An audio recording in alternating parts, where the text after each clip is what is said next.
Je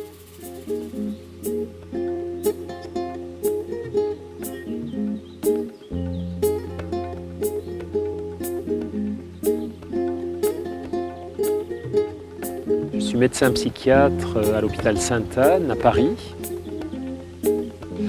Et mon boulot à Sainte-Anne, c'est de soigner les personnes qui ont des problèmes d'anxiété, de dépression et plus globalement ce qu'on appelle des troubles émotionnels.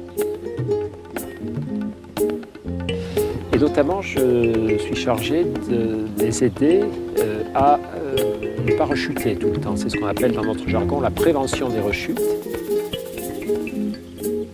Et à ce titre, je me suis beaucoup intéressé à toutes les notions de bien-être personnel, d'équilibre émotionnel, de relation à soi, de relation aux autres, tous les facteurs finalement qui concourent à notre bien-être.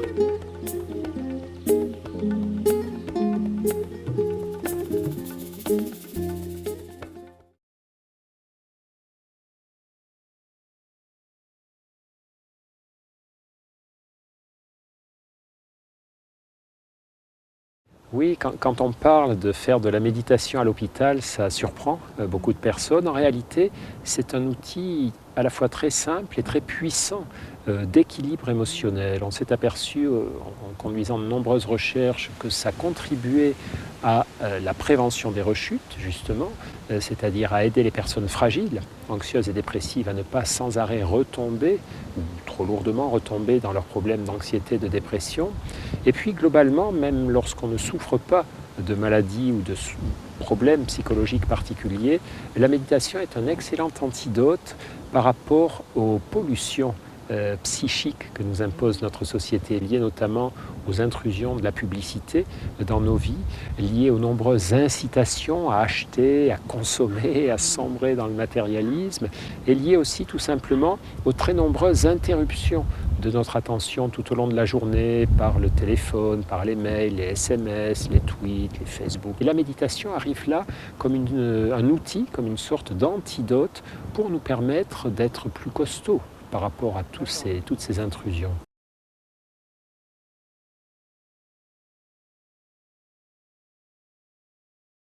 Ce que nous apprend la méditation finalement, on s'assied, on ferme les yeux et on se concentre sur l'instant présent, c'est à nous reconnecter à quelque chose de très important dont nous manquons dans notre quotidien. Notre quotidien contemporain nous expose à des carences importantes, notamment carences de calme, carence de lenteur et carence de continuité.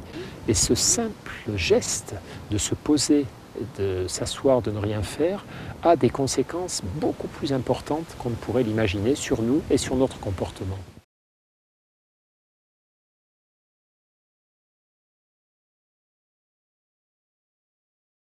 Souvent, un des reproches ou un des clichés par rapport à la méditation, c'est que c'est un repli sur soi. En réalité, ce qu'on voit, c'est que la méditation ressemble ou consiste dans un premier temps en un mouvement de repli sur soi, on se reconnecte à soi-même, mais qu'en fait, ses bénéfices sont qu'ensuite, elle va nous relier à tout ce qui nous entoure.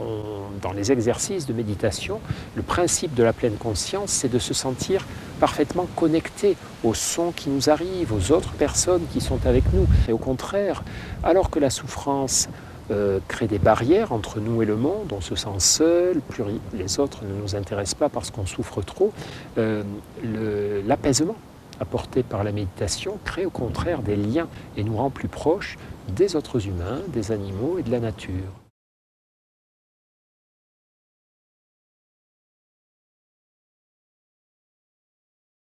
Effectivement, un des premiers messages qu'on donne à nos patients, c'est « ne vous faites pas de mal, la vie s'en chargera de vous faire mal ». Souvent les gens pensent que la violence est un bon moyen de se remettre soi-même dans le droit chemin, de s'éduquer soi-même ou d'éduquer ses enfants ou de faire changer les gens. C'est une erreur terrible puisque la violence ne fait que compliquer les problèmes, ne fait qu'augmenter la souffrance. Et peut-être qu'il faut aussi préciser que l'attitude de non-violence, ça n'est pas un renoncement à résoudre les problèmes, c'est décider d'intervenir avec douceur et avec le désir de diminuer la souffrance.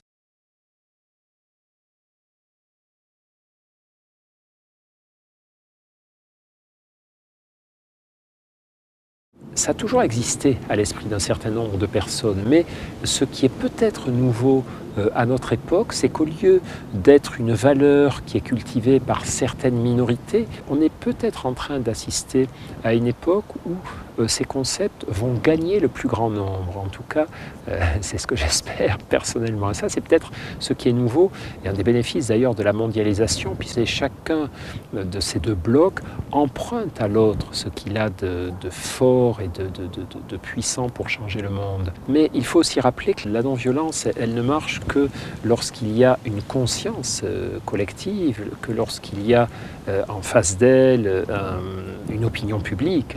Et elle ne marche aussi que lorsqu'elle est relayée par les médias.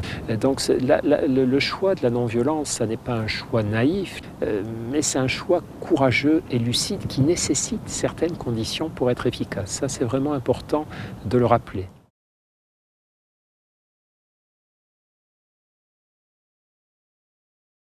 On parle parfois de médecine environnementale pour rappeler que notre environnement peut nous rendre malades.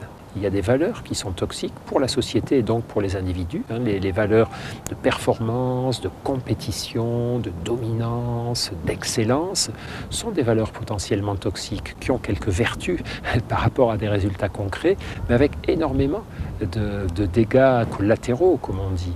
Donc ça, oui, on est en train de réaliser à quel point nous ne sommes pas des entités autonomes.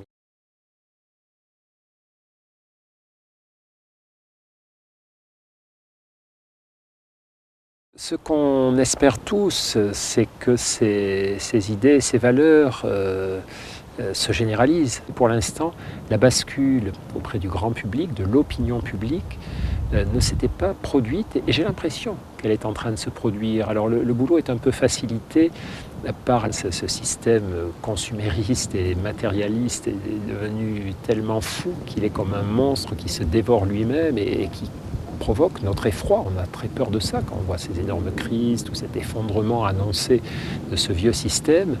Eh bien, c'est tant mieux, finalement, pour les valeurs alternatives qui sont en train de gagner, à mon avis, beaucoup de terrain dans l'opinion publique et surtout comme vous le disiez, de s'implanter concrètement dans tout un tas de lieux différents de notre société, l'école, l'entreprise, l'hôpital, l'éducation.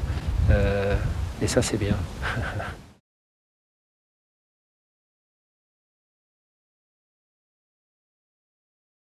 Cette marche non violente, c'est un acte symbolique très fort et très important. Une fois de plus, il n'y a pas que la non-violence. Parfois, il faut un peu, je ne sais pas s'il faut de la violence, mais il y a un peu d'énervement, un peu de chamboulement qui est nécessaire. Certains actes un peu transgressifs ou révolutionnaires sont nécessaires. Mais ça, c'est pour faire bouger le système. Pour que ces changements s'instaurent sur la durée, la non-violence est quelque chose d'absolument fondamental.